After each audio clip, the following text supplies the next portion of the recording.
Hello, assalamu alaikum. Today our topic is liberalism, and uh, it has two parts.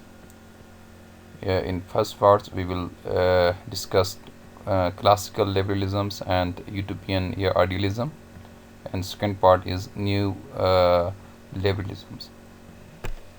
और इस part one में भी दो हिस्से होंगे, क्लासिकल लिबरलिज्म्स एंड यूटोपियन या आइडियलिज्म्स, जिसको लिबरलिज्म भी कहा जाता है।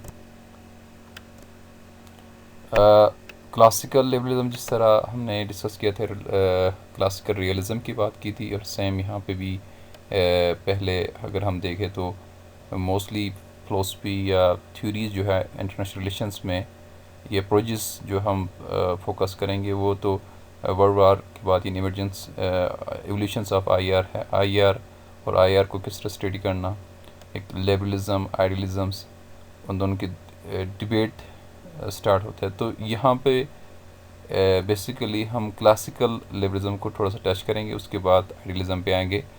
सो व्हाट इज़ लिबरलिज्म्स, या उसका क्या फ़िलासफ़ी था? A political philosophy or worldwide view founded on the ideas of liberty and equality. Liberal tradition in IR is closely connected with the emergence of modern liberal states. Okay, began with John Locke's, जिस तरह Hobbs ने जो ideas दिए थे, उसी दौरान 17th centuries में John Locke भी एक बड़ा फिलोसफर था, who saw the great potential for human progress in modern civil society and capitalist economy, both of which could flourish in states which guaranteed individual liberty. Basically, most focused, the classical liberals are individual and good human nature, contrast to the classical realisms, who said that human beings are by nature selfish, और वो एक pessimistic view रखते थे। लेकिन उसके against अगर हम बिल्कुल टोटली चेंज यहाँ पे क्लासिकल या हम लिबरलिज्म को देख ले, तो वो ह्यूमन नेचर के बारे में एक पॉजिटिव इमेज रखता है कि वो ऑप्टिमिस्टिक है ह्यूमन नेचर के बारे में। Liberals are basically optimistic. When humans employ their reasons, they can arrive at mutually beneficial cooperation. ठीक है, यहाँ पे इन इंसान रीज़न को यूज़ करते हुए वो एक best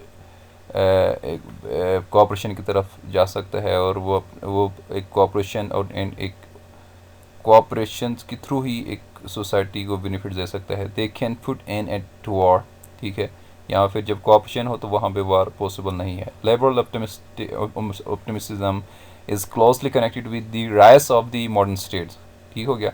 and modernisation means progress in most areas of human life including international relations. अगर हम मॉडर्नेशन एक अलग थ्योरी है, और वो जब ये 16th-17th सेंचुरी में मॉडरेशंस आया, तो उस टाइम ये इंडस्ट्रियल रिवोल्यूशन के बाद ही आए, तो पूरी दुनिया में एक न्यू थिंकिंग, न्यू अप्रोच, ठीक है, आया। और इस तरह लिबरल्स भी समझते थे कि जितने ज़्यादा कोऑपरेशन हो, इसी तरह फ़ायदा होंगे ह्यूमन बीइंग के लिए, और इस तरह वार और कन्फ्लिक्ट नहीं होगा। तो क्लासिकल लिबरलिज्म में कुछ उनके फोकस थे फ्रीडम पे, कोऑपरेशन और पीस और प्रोग्रेस पे। और अर्ली थिंकर्स है तो बहुत ही पुरानी, क्योंकि अगर हम अरिस्टोटल और उसके बाद बहुत सारे फ़िलोसफर मिलेंगे, लेकिन कुछ लेटेस्ट फ़िलोसफर्स है जो क्लासिकल लिबरलिज्म के ज़ुमरे में आता है, जिसमें जॉन लॉक्स थे, in the rule of law की बात करते थे, और कॉन्स्टिट्यूशनल स्टेट्स एंड टॉलरेशंस की बात करते थे, और बेंथम इंटरनेशनल लॉ और लिबरल स्टेट्स रिस्पेक्ट लॉ। वो इंटरनेशनल लॉ में जो बड़ा नाम है वो जर्मी बेंथम जो है, वो 18th सेंचुरी के जो इंग्लिश फ़िलोसफर था, उसने ही इंटरनेशनल लॉ को उस टर्म को उन्होंने यूज़ किया था first time. and he believed that it was in the rational interest of the constitutional states and to adhere to international law in their foreign policies. ठीक है, उसके बाद हमें एक और बड़ा मशहूर फ़िलोसफर जो नज़र आता है क्लासिकल रियलिज़म में, जो है इमैनुअल कांट उसका नाम है, और वो basically progress and perpetual peace की बात करता है. He was German philosopher 18th century के, and he thought that a world of such constitutional and mutually respectful states, he called them republics, could eventually establish perpetual peace in the world. तो ये कुछ मशहूर philosopher थे classical liberalism के, जिनका main focus किस पे, freedom, cooperation, progress, peace, law, constitutional states, इनके ऊपर थे. तो उसके बाद हम आता है यूटोपियन या यूटोपियनिज़म्स एंड आइडियलिज़म्स लिबरलिज्म के ऊपर, कि ये लोग कौन थे. बेसिकली इट वाज आप कह सकते शेप ऑन लिबरलिज्म्स, क्लासिकल लिबरलिज्म्स का ही एक एक्सटेंशन है, उससे निकाला है, और ये वही ग्रुप थे, उन्हीं के अप्रोच को ये लोग इंटरनेशनल रिलेशंस में लेके आए थे. बेसिकली ये ख़ुद को आइडियलिज़म नहीं कहते थे, ये भी लिबरलिज़म ही था, लिबरलिस्ट थे, लेकिन इनकी क्रिटिक जो है रियलिस्ट हैं, उनको यूटोपियन या आइडियलिज़म का नाम दिया गया. तो इनका एरा जो है वो कहाँ स्टार्ट होता है, बेसिकली इनका एरा मोस्टली वर्ल्ड वार 1 के बाद ही होता है. The decisive push to set up a separate academic subject of the IR was occasioned by the First World War, which produced millions of the casualties. It was driven by a wildly felt determinations never to allow human suffering so on such scales to happen again. ठीक है, the war was a devastating experience for the millions of the people. Some battle resulted in tens of thousands and sometimes 100,000 casualties or in more. The famous battle जो एक Somme, France in August 1916 inflicted casualties on the date scale. It was referred to as a bloody Holocaust. On first learning of the war's devastation, one man who had been isolated was quoted. मशहूर था कि millions are being killed, Europe is mad, the world is mad. Why? यहाँ पे फिर ये इतने devastating, इतने casualties के बाद सवाल उठता था कि why was it did the war began to in the first place? And why did Britain, France, Russia, Germany, Australia, Turkey and other powers persist in waging war in the face of such slaughter in diminishing changes of the gaining anything of real value from the conflict? इस तरह के question rise हुए कि तो इन question के answer लेने के लिए, ठीक है, फिर स्ट्रगल हुए. These questions and other like them are not easy to answer, but the first dominant academic IR theory of IR was shaped by the search for answer to them. The answer date the new discipline of IR came up were profoundly influenced by the liberal ideas. ठीक है, for liberals के लिए ये reasons कौन कौन से थे इस जंग के. एक तो ये egoistic and short sighted calculations and miscalculations of autocratic leaders थे. वेस्ट स्पेशली जो ईस्टर्न यूरोप हो गया, ये जो जहाँ पे भी लिबरल डेमोक्रेट्स नहीं थे, ये बेसिकली उनका कहना था कि ये ऑटोक्रेटिक लीडर की वजह से ही ये पॉसिबल हुआ, ये जंग हुई. एंड दूसरा जो सिस्टम था वो मिलिट्री अलायंस की वजह से, चाहे वो वेस्टर्न यूरोप का हो या ईस्टर्न यूरोप का हो, military alliance is the second reasons of the war. So the absolute theory, उनका क्या मकसद था, the absolute theory of the balance power, the alliance system, और जो आर्टोक्रेटिक जो रूलर्स थे, had to be fundamentally reformed so that such calamity would never happen again, वो चाहते थे कि इन चीज़ों को ख़त्म करें. So here is a question, why was early academic IR influenced by liberalism? ठीक है, तो that is a big question, but there are a few important points that we should keep in mind in seeking an answer. The United States was eventually drawn into war in 1970s. Its military interventions decisively determined to outcome the war. It guaranteed victory for the democratic allies in US, Britain, and France, and defeat for the autocratic rulers power यानी Germany, Australia और तुर्की को शिकस्त देना एक main मकसद था. उस time उनका प्रेसिडेंट था वुडरो विल्सन, बहुत ही बड़ा फिलोसफर्स, एक उस्ताद भी था, हिस्ट्री का प्रोफेसर भी था, और उसने ही कुछ आइडियाज़ दिए. वो चाहते थे कि जो सेफ डेमोक्रेसी यानी डेमोक्रेसी को स्प्रेड करें, लिबरल डेमोक्रेसी है पूरी दुनिया में. तो इसने फिर अपना एक 14 पॉइंट्स एजेंडा प्रोग्राम्स जो दिया, उसी की बुनियाद पर फिर आगे जाके लीग ऑफ नेशंस वजूद में आया. तो 14 पॉइंट्स कौन कौन से थे? Reliance in open diplomacy rather than secret agreement. पहले वो सीक्रेट डिप्लोमेसी होते थे, अब से अब उन्होंने ओपन डिप्लोमेसी की बात की, डिप्लोमेसी ओपन होना चाहिए. फ्रीडम ऑफ सीज की बात की, free trade, reduce the military forces and weapons, readjust the colonies fairly, the alliance for the Russia to determine its own governments, respect for Belgium integrity, restorations of French territory. Italy receives territory based upon ethnicity. Australia and Hungary receives their development opportunities.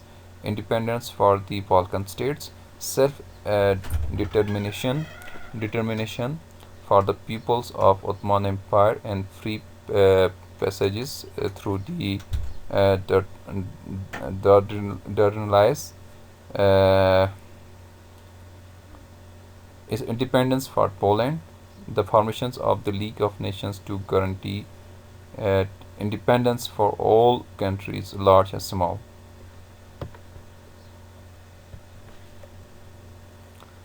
इसमें दो measures most important points थे Wilson ideas के, जो वो एक peaceful world चाहते थे दुनिया को बनाने के लिए. The first concern his promotion of democracy and self determination, यानी democratic government don't and will not go to war against each other.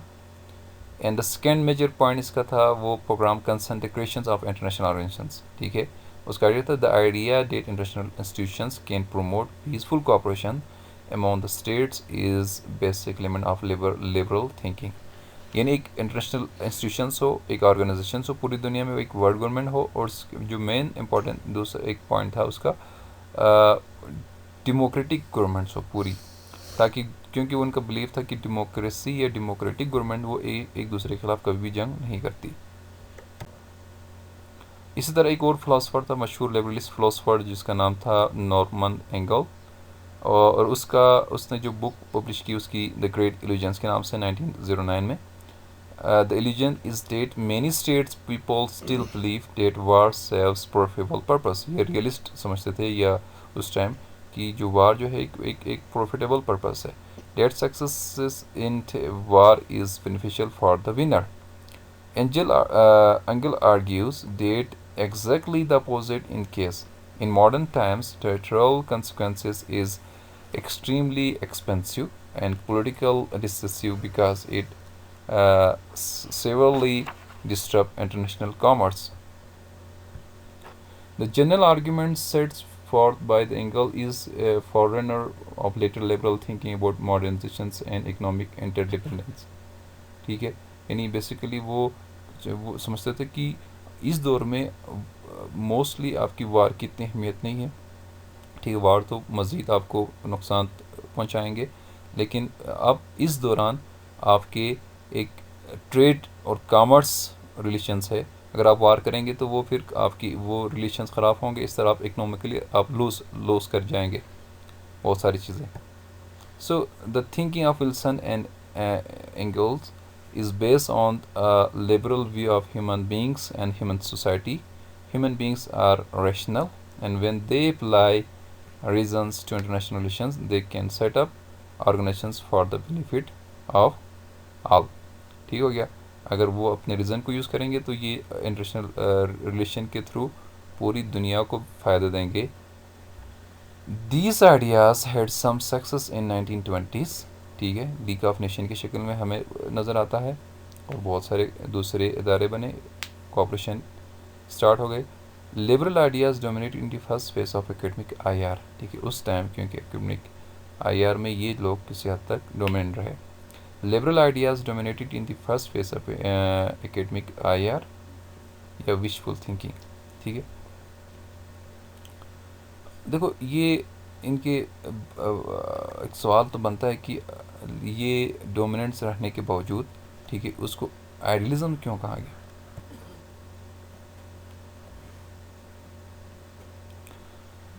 तो political and economic development of 1920s and 2030s. देखो इवन पहले debate में या academic phase में ये develop dominant theory को हमें आइडियलिस्ट या यूटोपियन क्यों कहा गया. तो उसकी एक मेन रीज़न 1920s और 30s में कुछ पॉलिटिकल इकोनॉमिक डेवलपमेंट हुई थी दुनिया में. उसमें liberal democracy suffered hard law with the growth of fascist and Nazi dictatorship in Italy, Germany and Spain.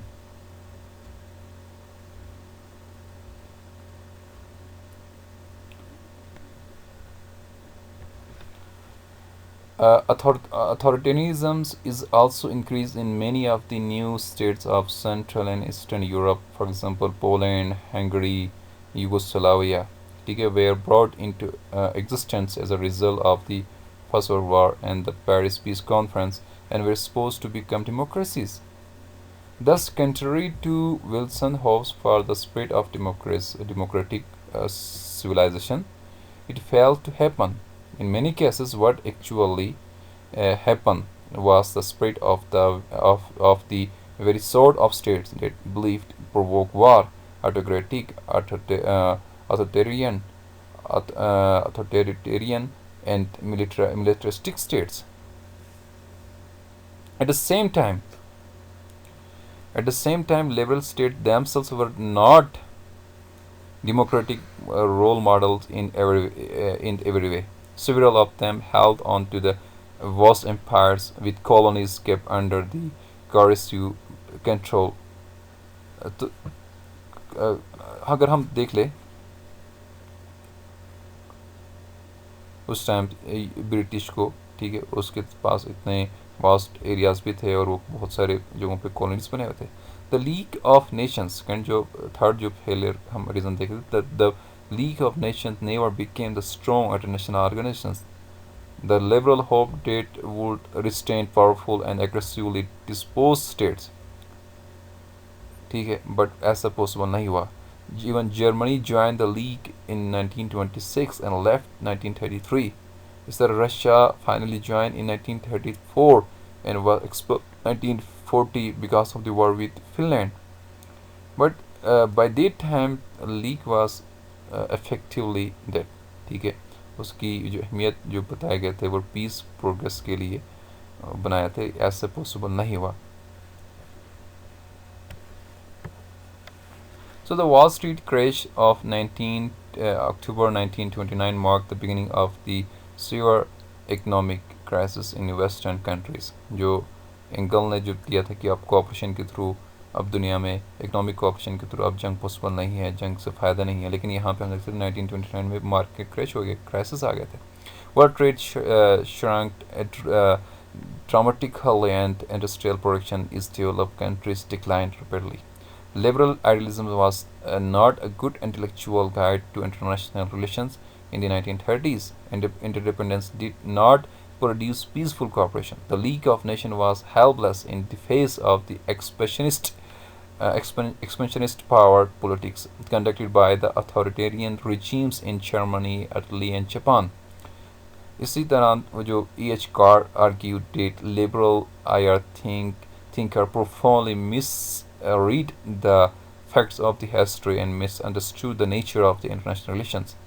International relations is in a basic sense about the struggle between the such conflicting interests and desires. That is why IR is far more about the conflict than about cooperation.